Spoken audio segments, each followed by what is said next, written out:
यदि हम शिव महापुराण की बात करें, शिव महापुराण का सुंदर चरित्रों का वर्णन अगर हम श्रवण कर रहे हैं और उसका स्मरण हम कर रहे हैं, तो उसमें एक मुखी से लेकर 14 मुखी तक रुद्राक्षों की महत्वता कही गई है। और उसमें भी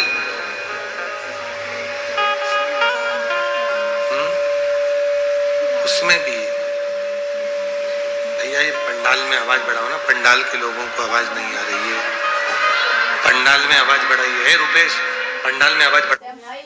देखो इतना छोटा सा पैकेट लिए, आज मेरा कम से कम आधा।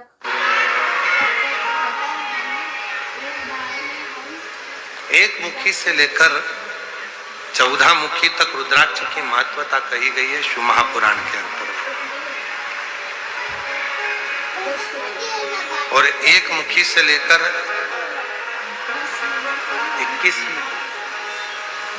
21 मुखी तक स्कंद पुराण में रुद्राक्ष की महत्वता कही गई।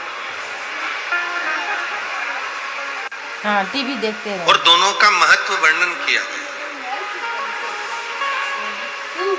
उसमें 5 मुखी रुद्राक्ष, 7 मुखी रुद्राक्ष एक ऐसे रुद्राक्ष है जिन रुद्राक्ष को मात्र 5 मुखी और 7 मुखी रुद्राक्ष को मात्र आप जब अपने तन पर धारण कर लेते हैं, इसलिए होता है कि अपने तो आधा ही खा के छोड़। कोई बड़ा रोग भी अगर शरीर में लगने वाला होता है तो वो दूर हटना प्रारंभ हो जाता है और शरीर को कष्ट से।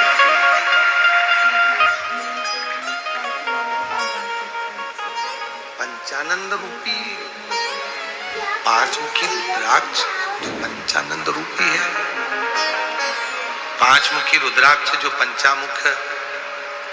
लेकिन ये दुबला यहाँ तक स्मरण करिएगा, थोड़ा सा ध्यान दीजिए, थोड़ा स्मरण करिएगा।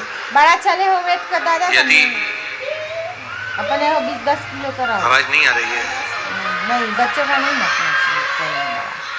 पंडाल की आवाज खोलो, नीचे पंडाल में आवाज बढ़ाइए। वर्णन एक बड़ा सुंदर भाव कहा गया। यदि मान लो शरीर में कोई गांठ पड़ गई, डॉक्टर ने कह दिया ये गांठ गल नहीं रही है, दवाइयां ले रहे हो, औषधियां ले रहे हो, और हमने पहले भी कथा में कहा कि डॉक्टर शंकर का एक रूप होता है, डॉक्टर शिव का एक रूप। शिव महापुराण की कथा डॉक्टर को शिव मानती है, डॉक्टर को शंकर का एक स्वरूप मानती है। और मान लो शरीर में कोई गांठ आ गई, कोई गठान शरीर के अंदर आ गई और वो गल नहीं रही, या रजोधर्म से जुड़ी हुई कोई प्रॉब्लम खड़ी हो जाती है। कई माताओं को रजस्वला धर्म के समय पर बहुत तकलीफें होती हैं, या रजस्वला धर्म में जुड़ी हुई कोई प्रॉब्लम हो जाती है, तो उसका लिए भी महाराज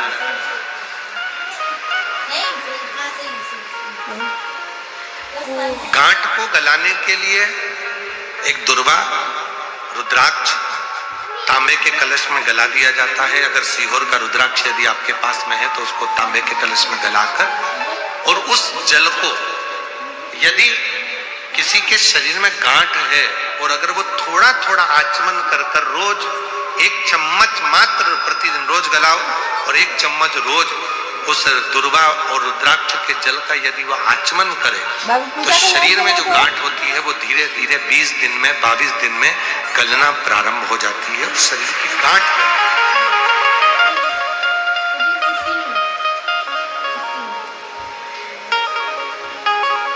उस रुद्राक्ष में इतनी मूलता होती है, इतनी मूलता होती है। नहीं बंद करो, कोई आएगा तो दिखेगा। जैसे 5 मुखी रुद्राक्ष है, 7 मुखी रुद्राक्ष है, ये प्रत्येक जो रुद्राक्ष दादा नहीं है, रुद्राक्ष कभी भी फैशन के लिए नहीं पहना जाता है, रुद्राक्ष हमेशा संरक्षण के लिए पहना जाता है।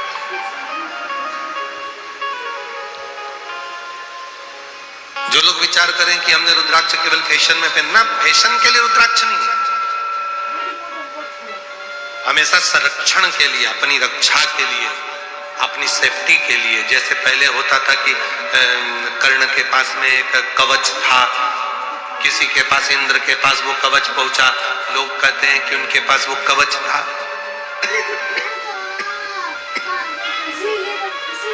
शिव महापुराण की कथा कहती है